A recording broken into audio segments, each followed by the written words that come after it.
마인드 스케치.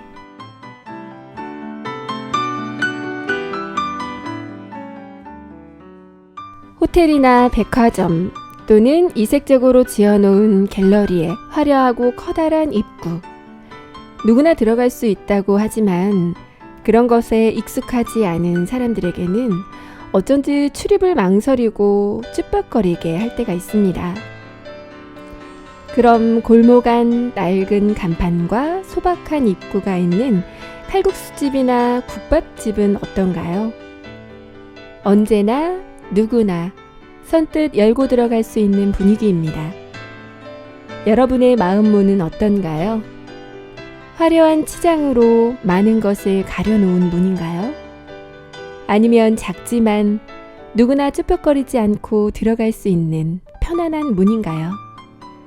언제나 누구나 선뜻 발을 들여놓을 수 있는 문을 갖고 싶은 오늘 마인드 스케치 시작할게요. 안녕하세요, 이승희입니다. Imagine there's no heaven. It's easy if you try. 이승희와 함께하는 마인드 스케치 첫 곡은 에이브릴 라빈의 Imagine 들으셨습니다. 친구 같은 마인드 스케치와 오늘도 행복한 시간 만들어가길 바라고요. 마인드 스케치 일부 마인드 테라피입니다. 여러분이 보내주신 사연과 함께 우리들의 일상 고민 나누는 시간이고요. 마인드 강연을 들으면서 함께 소통하는 시간입니다. 마인드 연구소 마랩과 함께합니다. 조아라 강사님 그리고 게스트 퓨라씨 나오셨습니다. 안녕하세요. 네, 안녕하세요. 네, 어서 오세요. 네. 지난주에 휴가 많이들 다녀오셨더라고요. 아, 네네. 두 분 휴가 다녀오셨나요? 아, 네. 저는 좀 특별한 휴가를 보냈어요. 어디, 네. 뭔데 갔다 오셨어요? 아, 네. 저희 마인드 연구소 팀이 여름을 맞아 청소년 캠프를 열었는데요.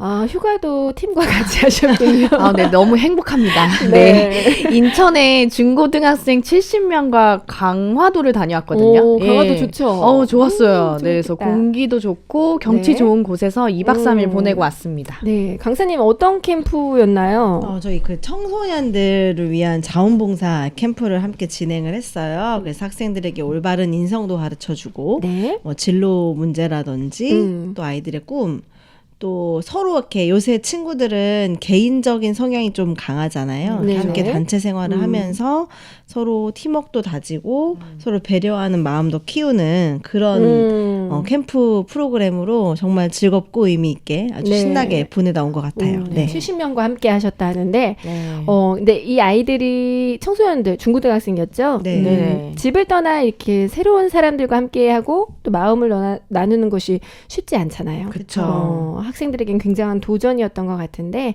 다른 사람과 맞춰가는 과정이 청소년들의 마음을 건강하게 하는 시간이었을 것 같습니다. 근데 이런 캠프가 좀 많이 생겼으면 좋겠다는 바람이에요. 네, 맞아요. 네, 그러면 유라 씨, 우리 강사님 바빠지시겠죠? 네네. 네, 많이 바빠지시기 바랍니다. 네, 그럼 오늘 마인드 스케치 사연 읽고 한번 시작해 볼게요. 네.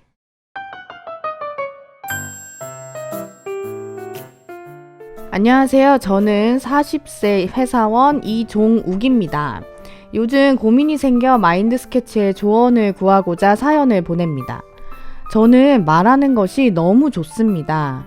사람들과 함께 어울려서 그날 계획도 짜보고 서로 전날 있었던 일들, 그리고 요즘 사회 현상에 대해서 의견이나 정보를 나누는 시간이 너무 즐거워요. 또 회의를 할 때도 회사를 위해서 머리를 맞대고 마음을 모은다는 것 자체만으로도 희열을 느낍니다. 그리고 회의 속에서 나온 아이디어들이 결과로 나오면 너무 보람차고 흥분돼서 말이 많아지다 보니 회의도 길어지더라고요.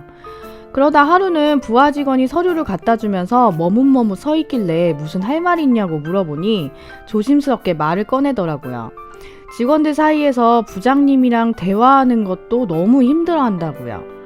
일단 회의가 시작되면 끝이 안 보이는데 더 중요한 건 도대체 회의를 왜 하는지 모르겠다고 하더라고요. 다른 직원들이 의견을 내려고 하면 조금 듣다가 바로 중간에 끼어들어서 결국 원하는 방향으로 이끌어가는 바람에 마음이 상한 사람이 한두 명이 아니라는 겁니다.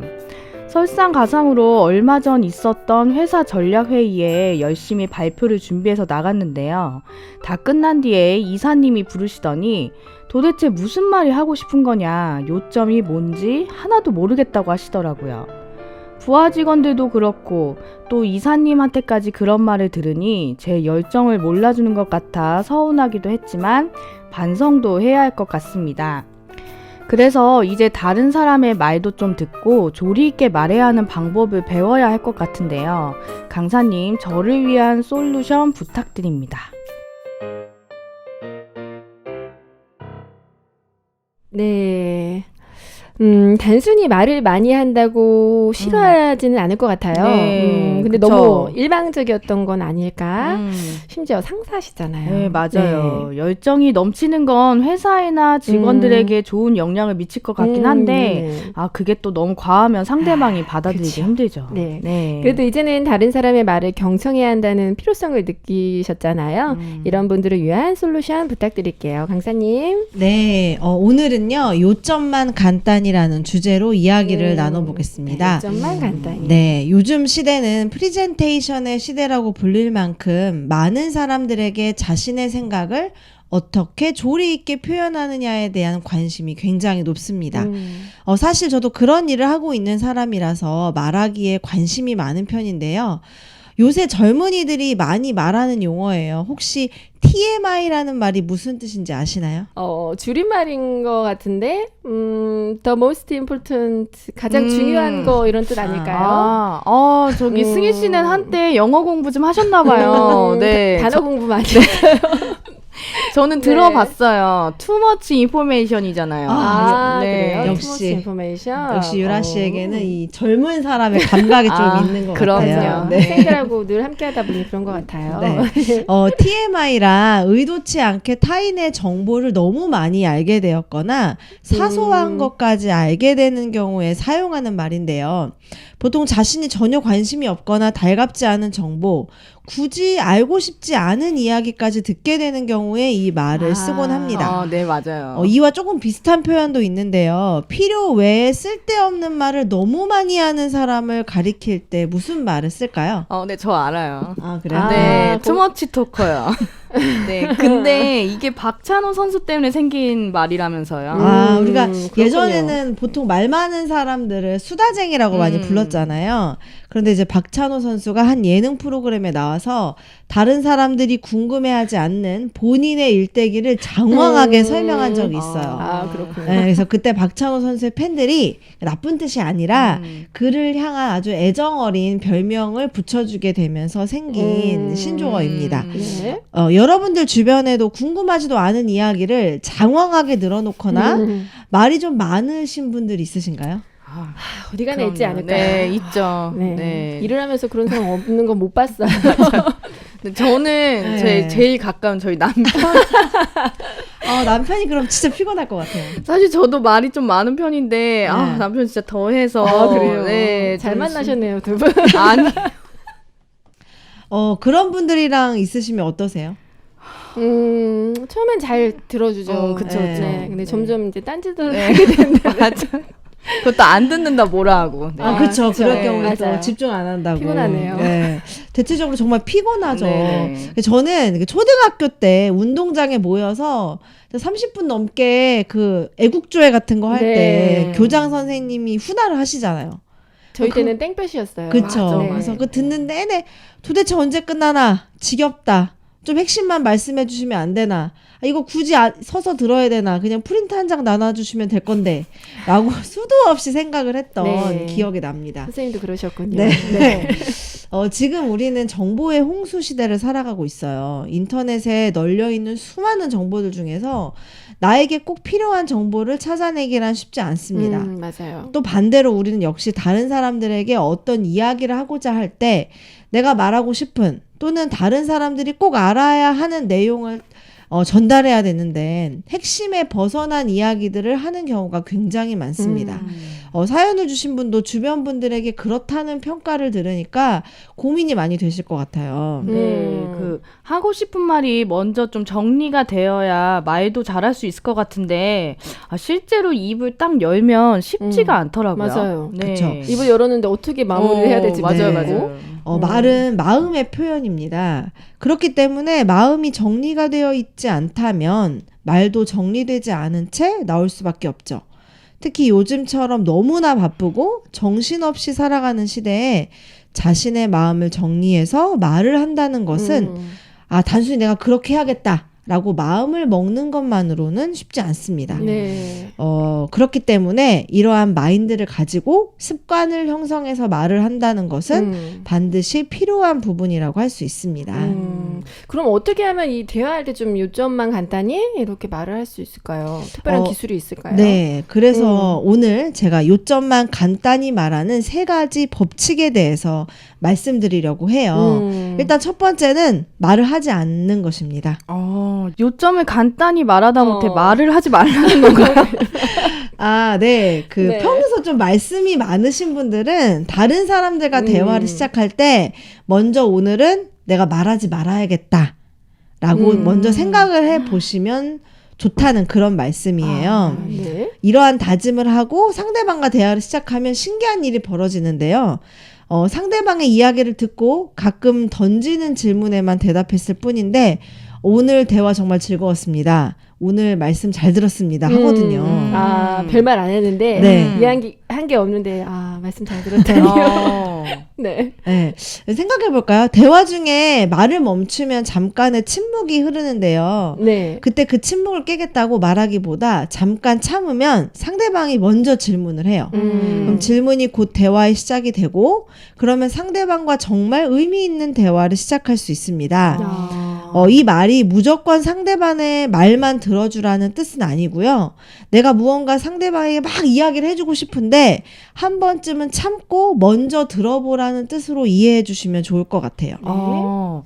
제가 대화 중에 조용하면 그걸 좀 못 견뎌서 이렇게 먼저 말하는 편이거든요. 네. 예, 그럼 상대방은 좀 싫을 수도 있겠어요. 네, 아마 그럴 수도 있을 겁니다. 저도 그런 경우가 굉장히 많거든요. 그렇군요. 네, 미국의 자동차 판매왕 조 지라드는 15년간 13,000대 이상의 자동차를 판매해서 미국 자동차 명예의 전당에 오른 유일한 세일즈맨입니다. 15년간 13,000대면 하루 평균 6대 정도 되는데 대단한 기록이죠. 하루요? 6대? 네. 한 달 6대도 너무 그쵸. 그러게요. 근데 그는 35살 때까지는 실패한 낙오자였다고 합니다. 고등학교를 퇴학하고 구두 닦기, 접시 닦기, 건설 현장 등 온갖 허드렛 일을 했고요. 다니는 직장마다 쫓겨나서 40여 군데로 옮겨 다녔다고 해요. 그러다가 미국 쉐보레 자동차 대리점의 판매사원으로 입사를 했는데 어느 날 10만 달러짜리 고급 차를 현금으로 구매하기로 했다가 계약 직전에 갑자기 그 고객이 취소를 한 거예요. 왜요? 대체 왜 취소를 했는지 너무 궁금해서 이 사람이 고객에게 직접 전화를 했습니다.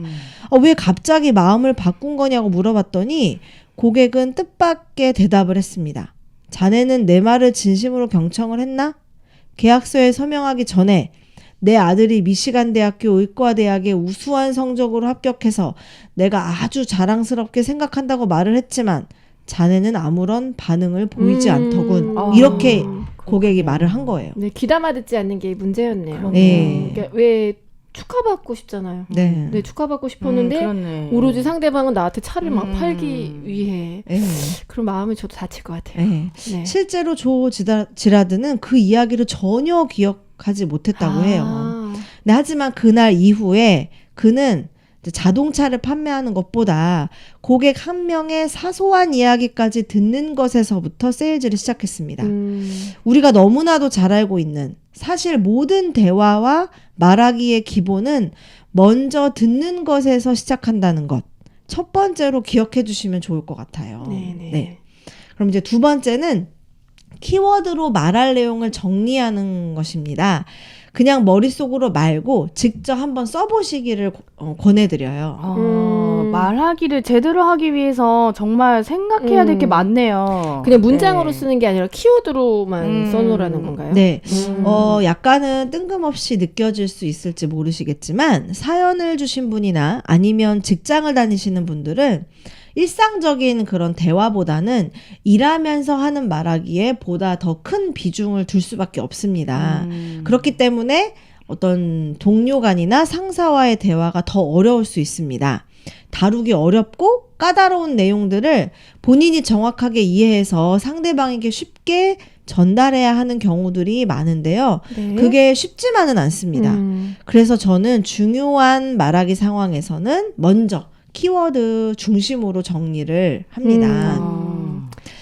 강연 이렇게 원고를 이렇게 처음부터 다 쓰시고 외우는 게 아니라 키워드로 정리를 하신다는 말씀이시죠? 네. 사실 이렇게 원고를 다 외워서 하는 게 좋아 보일 수도 있지만 이 역시 쉬운 일은 아닙니다. 그렇죠. 또 어떤 부분은 이게 먼저 글로 쓰다 보니까 굉장히 어색하거나 네. 또 자연스럽지 못한 부분도 나올 수 있거든요.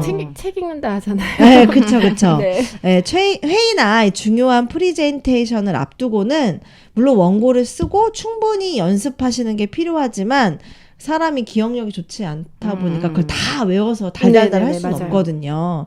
그래서 전날에는 키워드 중심으로 요점 정리를 해두시면 다음날 실제 발표에서는 훨씬 더 핵심을 전달하는 말하기를 하실 수 있을 거예요. 네. 네. 쉽진 않겠지만 키워드가 확실히 정리되면 말하는 데 도움이 많이 될 것 같아요. 네.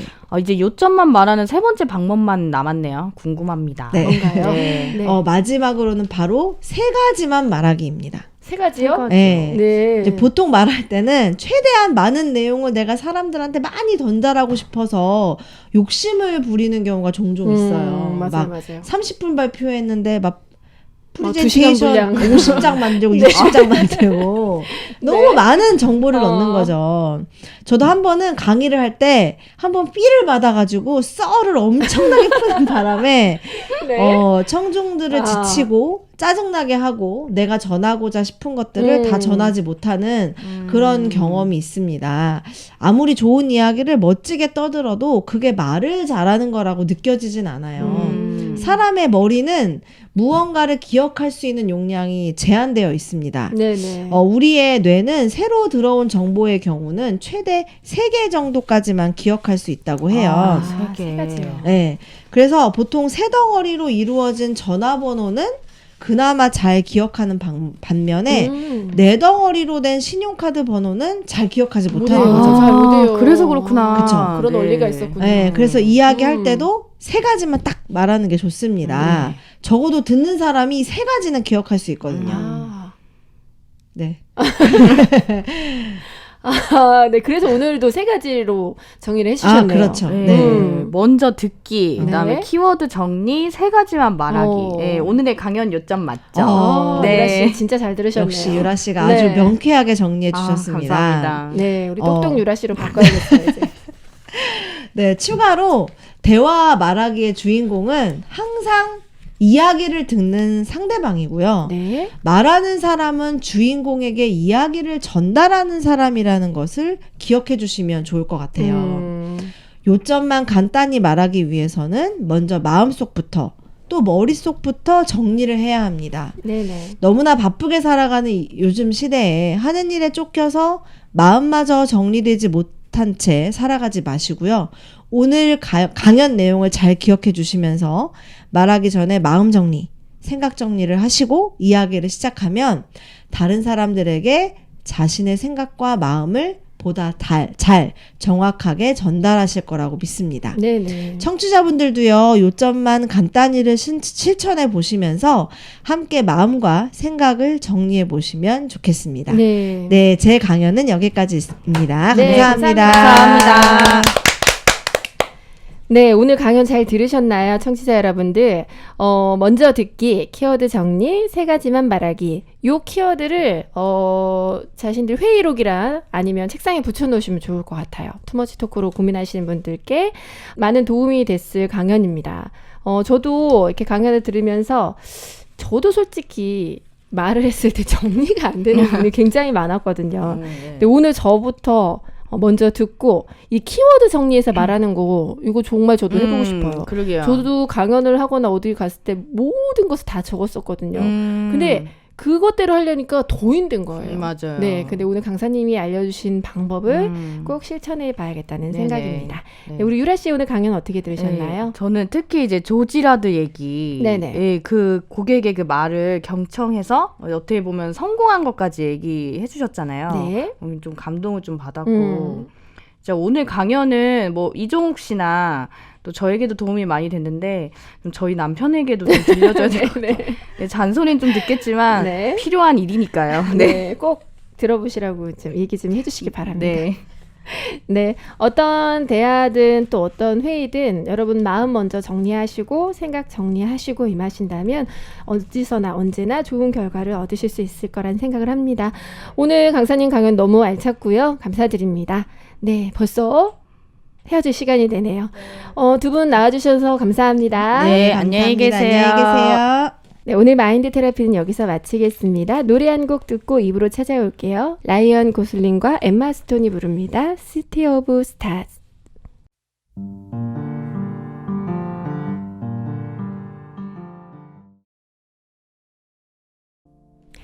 이승희의 마인드 스케치 2부. 꿈을 꾸는 사람들. 성공하려면 내면으로부터 다시 변화하라. 작가 스티븐 코비가 한 말입니다. 그는 성공의 조건을 내면에서, 즉 마인드에서 찾고 있는데요. 성공한 사람들이 가진 그들만의 특별한 마인드를 소개하는 꿈을 꾸는 사람들. 오늘의 주인공은 누구일까요?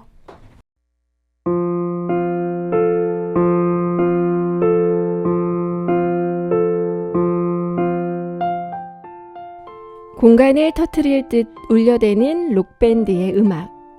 1980년대에 두 장의 앨범 파이로매니아와 히스테리아를 연속으로 히트시키면서 미국을 비롯해 세계적 그룹의 반열에 오른 영국의 5인조 락밴드 데프 레퍼드.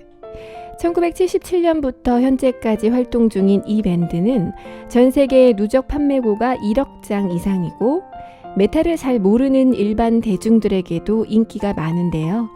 이 밴드의 중심에 있는 드러머 릭 앨런이 바로 오늘의 주인공입니다. 천재 드러머로 촉망받던 릭 앨런. 1963년에 태어난 릭은 9살 때부터 드럼을 시작했고 레드 제플린의 존 보넴을 우상처럼 생각했어요. 그의 어머니는 릭이 14살이 됐을 때 드러머를 찾는다는 지역신문의 광고를 보고 앨런의 손을 잡고 찾아갔습니다. 그 팀이 바로 데프 레퍼드였어요. 그 당시 이미 다른 4개의 아마추어 밴드에서 활동하고 있었던 릭은 15살에 데프 레퍼드에 합류했습니다. 그 뒤로 연속 3개의 음반을 성공시키면서 신나고 강렬하고 시원시원한 데프 레퍼드의 음악은 전 세계적으로 대단한 인기를 얻었죠. 그런데 한창 전성기를 맞은 릭 앨런에게 불행이 찾아왔습니다. 1984년 12월 31일 그의 나이 21살, 셰필드에 있는 가족의 집으로 신년 파티를 하러 가던 길에 교통사고를 당합니다. 그가 몰던 스포츠카가 추월을 시도하다 속력을 통제하지 못해 돌담에 충격했고 안전벨트가 제대로 조여지지 않아 앨런의 몸은 차 밖으로 튕겨져 나갔습니다. 결국 왼쪽 팔 전체가 절단되고 말았는데요. 접합수술을 받았지만 감염으로 인해 다시 절단해야 했습니다. 드럼을 치는 릭 앨런에게는 사망 선고와 같았습니다. 밴드의 멤버들 그리고 회사, 전 세계 팬들은 충격에 빠졌고 어딜 가나 울음바다였습니다. 드럼 없는 자신의 인생은 상상조차 하기 힘들었던 릭 앨런. 우울한 나날을 보내며 죽음을 선택할 기로에 서기도 했습니다. 멤버들도 릭이 없는 연주는 더 이상 하지 않겠다며 대중들에게 모습을 보이지 않았습니다. 그럼에도 음악만은 포기할 수 없었던 릭 앨런.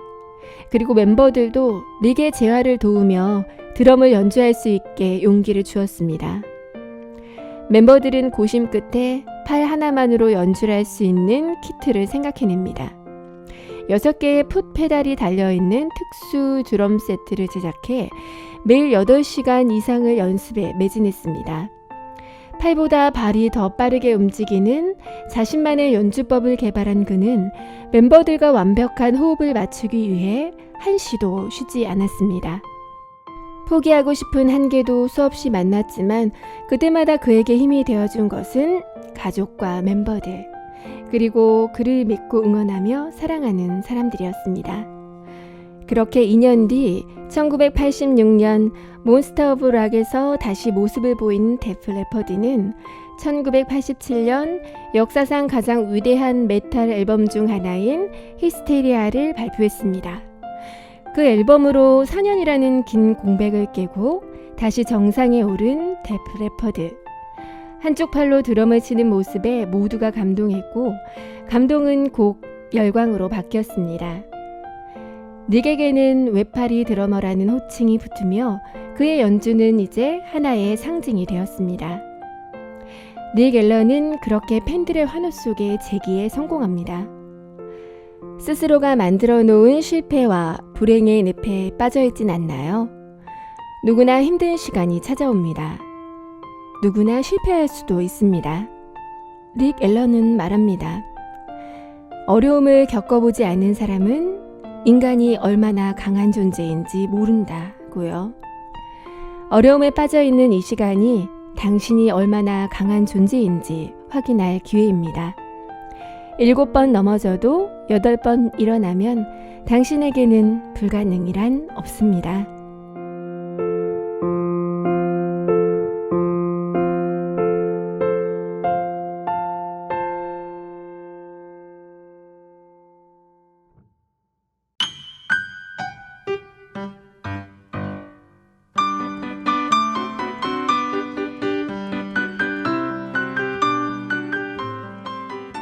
물 흐르듯 한다. 쉽게 진행된다는 뜻으로 종종 쓰는 말입니다. 하지만 물이 쉽게 흘러간다는 것은 오해인지도 모릅니다. 어쩌면 물도 뼈가 부서지게 힘을 쓰면서 죽을 힘을 다해 겨우겨우 흐르는 건지도 모릅니다. 바위를 만나면 부딪히고 부서지고, 절벽에서는 눈 딱 감고 뛰어내리고, 또 자신이 어디로 가는지 몰라 불안해할지도 모릅니다. 누군가 가지고 있는 것은 그냥 가진 게 아니에요. 그것에는 절실함이 담겨 있습니다. 당신의 인생에 담긴 절실이 지금의 당신을 만들었습니다. 마인드 스케치 오늘은 여기서 마칠게요. 지금까지 이승이었습니다. 우리 또 만나요.